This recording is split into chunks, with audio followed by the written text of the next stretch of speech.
ഈ ജർമ്മനിയിൽ free education apply ചെയ്യുന്ന കുട്ടികൾ ഏറ്റവും വലിയ പ്രശ്നമാണ് ആക്ച്വലി ഈ IELTS-ഉം ഈ APS-ഉം മറ്റു ഡോക്യുമെന്റേഷൻ ഇഷ്യൂസ് ഒക്കെ ഒരു സീനാണ്. അപ്പം ഈ 2024 സെപ്റ്റംബർ ഇൻടേക്കിലേക്ക് വേണ്ടിയിട്ട് വിന്റർ ഇൻടേക്കിലേക്ക് വേണ്ടിയിട്ട് ഒരുപാട് പേര് അപ്ലൈ ചെയ്യുന്നുണ്ട്. അപ്പോൾ അതിൽ അപ്ലൈ ചെയ്യാൻ പറ്റാത്തവരും ഈ സമയത്തിന്റെ ഇൻടേക്ക് ക്ലോസ് ആകുന്നതുകൊണ്ട് തന്നെ നമുക്ക് ഇനി അടുത്ത വർഷം നോക്കാം എന്ന് പറയുന്ന ഒരുപാട് കുട്ടികളുണ്ട്. അവരോട് പറയാനുള്ള ഒരു ഇമ്പോർട്ടൻറ്റ് കാര്യമുണ്ട്. 2025 മാർച്ച് ഇൻടേക്കിലേക്ക് ആക്ച്വലി പബ്ലിക് യൂണിവേഴ്സിറ്റീസ് ഓപ്പൺ ആയി തുടങ്ങുകയാണ്. ജൂൺ 1 ഒരു സർട്ടൻ യൂണിവേഴ്സിറ്റീസ് ഓപ്പൺ ആവുന്നുണ്ട്.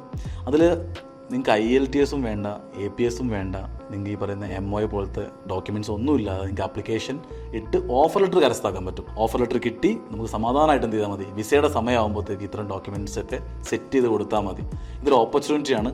മാസമായിട്ട് ഓഫർ ലെറ്റർ കളക്ട് ചെയ്യാൻ പറ്റുന്ന ഒരു ഓപ്പർച്യൂണിറ്റിയാണ്, മിസ് ചെയ്യരുത്. ഇപ്പം നമ്മൾ ഏതൊക്കെ സ്ട്രീമുകളിലെ കുട്ടികൾക്ക് ഈ 2024 ഈ ഓപ്പർച്യൂണിറ്റി ഉപയോഗപ്പെടുത്താമെന്ന് ചോദിക്കുകയാണെങ്കിൽ പറയാം. ആദ്യം എഞ്ചിനീയറിംഗ് പറയാം. എഞ്ചിനീയറിംഗിൽ നമുക്ക് മെക്കാനിക്കലിലും ട്രിപ്പിളിലും സിവിലിലും നമുക്ക് ഓപ്പർച്യൂണിറ്റീസ് ഉണ്ട്. BA ഇംഗ്ലീഷ് കഴിഞ്ഞ കുട്ടികൾക്ക് ഓപ്പർച്യൂണിറ്റീസ് ഉണ്ട്. ഫിസിക്സ് കഴിഞ്ഞ കുട്ടികൾക്ക് ഓപ്പർച്യൂണിറ്റീസ് ഉണ്ട്. അപ്പോൾ ഇത്തരം കോഴ്സ് സ്ട്രീമുകളിലുള്ള കുട്ടികൾ മുന്നോട്ട് വരിക. ബിക്കോസ് അവർക്ക് അപ്ലിക്കേഷൻ 2024 അത്ര സമയം വെയിറ്റ് ചെയ്യേണ്ട കാര്യമില്ല. ഇപ്പോൾ തന്നെ ഫുൾ സെറ്റ് ഓഫ് ഡോക്യുമെന്റ്സ് തരികയാണെങ്കിൽ നമുക്ക് എന്ത് ചെയ്യാൻ പറ്റും, ഒരു ഡിസംബറോട് കൂടി നമുക്ക് ഓഫർ ലെറ്റർ കൺഫേം ചെയ്യാൻ പറ്റും. 2025 ഏപ്രിൽ 30 ഇതിൻ്റെ എൻറോൾമെന്റ് ഡെഡ് ലൈൻ വരുന്നത്. അതിന് മുമ്പായിട്ട് നമുക്ക് വിസയ്ക്ക് വെച്ച് മറ്റു കാര്യങ്ങൾ ചെയ്യാൻ പറ്റും. Don't miss this amazing opportunity. Because Skymark ഇതിന് എന്തെങ്കിലും ഡൗട്ടോ കാര്യങ്ങളോ ഉണ്ടെങ്കിൽ സ്കൈമാർക്ക് എഡ്യൂക്കേഷൻ്റെ 6 ബ്രാഞ്ചുകളുണ്ട് കേരളത്തിൽ. എവിടെ നിങ്ങൾക്ക് കണക്ട് ചെയ്യാം. അതല്ലെങ്കിൽ താഴെ കാണുന്ന നമ്പറിൽ നിങ്ങൾക്ക് കണക്ട് ചെയ്ത് കഴിഞ്ഞാൽ നിങ്ങൾക്ക് we can help you out.